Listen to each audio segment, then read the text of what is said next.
প্রধানমন্ত্রী বেনিয়ামিন নেতানিয়াহুকে উপেক্ষা করে গাজায় যুদ্ধবিরতি চান ইসরায়েলি জেনারেলরা। হামাসের হাতে থাকা বাকি জিম্মিদের মুক্ত করার জন্য এই যুদ্ধবিরতি জরুরি বলে মনে করেন এসব জেনারেলরা। এছাড়া লেবাননের সশস্ত্র গোষ্ঠী হিজবুল্লাহকে দমনের ক্ষেত্রেও গাজায় যুদ্ধবিরতি প্রয়োজন বলে মনে করেন তারা। মঙ্গলবার 2 জুলাই প্রকাশিত মার্কিন সংবাদ মাধ্যম নিউ ইয়র্ক টাইমসের এক বিশেষ প্রতিবেদন থেকে এই তথ্য জানা গেছে। ইসরায়েলের সাবেক ও বর্তমান 6 সেনা কর্মকর্তার সঙ্গে কথা বলে এই তথ্য জানিয়েছে সংবাদ মাধ্যমটি। এই 6 সেনা কর্মকর্তা মনে করেন হামাসের হাতে থাকা আরও প্রায় 120 জিম্মিকে দ্রুত উদ্ধারে যুদ্ধবিরতি জরুরি। নাম প্রকাশে অনিচ্ছুক এসব সেনা কর্মকর্তারা জানিয়েছেন, ইসরায়েলি সেনাবাহিনীর শীর্ষস্থানীয় ব্যক্তিরা মনে করেন তাদের বাহিনী এখন বিগত কয়েক দশকের মধ্যে সবচেয়ে দীর্ঘতম যুদ্ধের জন্য সুসজ্জিত নয়। তারা বলছেন, হিজবুল্লাহর সঙ্গে পূর্ণ মাত্রার যুদ্ধ শুরু হলে বাহিনীকে পুনরায় সজ্জিত করার জন্য সময় প্রয়োজন। তারা জানিয়েছেন, সেনাপ্রধান লেফটেন্যান্ট জেনারেল হেরজি হালেভি সহ প্রায় 30 জন জ্যেষ্ঠ জেনারেলের সমন্বয়ে গঠিত ইসরায়েলের শীর্ষ সামরিক নীতি নির্ধারণী সংস্থা জেনারেল স্টাফ ফোরাম গাজায় একটি অস্থায়ী যুদ্ধবিরতি হিজবুল্লাহর সঙ্গে উত্তেজনা কমাতে পারে বলে মতৈক্যে পৌঁছেছে। বিগত কয়েক সপ্তাহ ধরেই একটি গুজব ভেসে বেড়াচ্ছে যে এমনটা না হলে জেনারেল হালেভির পদত্যাগ করতে পারেন। অবশ্য এ বিষয়ে নিশ্চিত কোনো তথ্য পাওয়া যায়নি।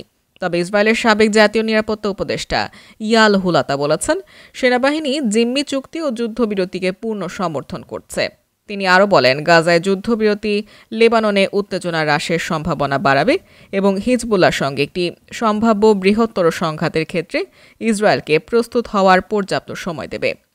গাজায় যুদ্ধ পরিচালনা সংক্রান্ত কৌশলে সশস্ত্র বাহিনীর পরিবর্তন ও নেতানিয়াহু সরকারের সুনির্দিষ্ট গাজা পরিকল্পনার রূপরেখা না থাকার কারণে সমরবিদদের মধ্যে হতাশা বাড়ছে। সরকারি দিক নির্দেশনার অভাবে গাজা একটি পাওয়ার ভ্যাকুয়াম বা শক্তির শূন্যতা তৈরি হয়েছে। এর ফলে ইসরায়েলি বাহিনী হামাস যোদ্ধাদের একটি এলাকা থেকে সরিয়ে দিলেও শিগগিরই সেই এলাকা আবার দখল হয়ে যাচ্ছে। এ অবস্থায় সমর নেতারা প্রকাশ্যে তাদের ব্যক্তিগত অসন্তোষ তুলে ধরছেন। নেতানিয়াহু হামাসকে নির্মূল করা এবং জিম্মিদের মুক্তি নিশ্চিত করা সহ যুদ্ধের সব লক্ষ্য অর্জনে তার প্রতিশ্রুতি পুনর্ব্যক্ত করেছেন।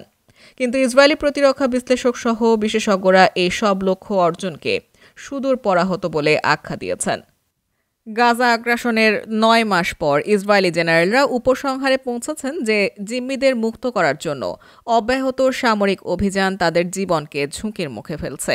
তারা আরও মনে করছেন, গাজার ভবিষ্যৎ নিয়ে কোনো সুস্পষ্ট পরিকল্পনা না থাকায় দীর্ঘস্থায়ী সংঘাত হামাসকে অক্ষতই রাখবে এবং বিপরীতে ইসরায়েলি বাহিনীর সম্পদ ও মনোবল নষ্ট হবে। ইসরায়েলি সামরিক বাহিনী জনসাধারণের জন্য যেসব বিবৃতি দিচ্ছে সেখানে সরাসরি যুদ্ধবিরতিকে সমর্থন না করা হচ্ছে না। তবে এই বিষয়টি নেতিবাচক হতে পারে বলে মনে করেন ইসরায়েলি সশস্ত্র বাহিনীর মুখপাত্র অ্যাডমিরাল ড্যানিয়েল হ্যাগারি। তিনি ইঙ্গিত করেছেন, বর্তমান কৌশল জনসাধারণকে বিভ্রান্ত করছে।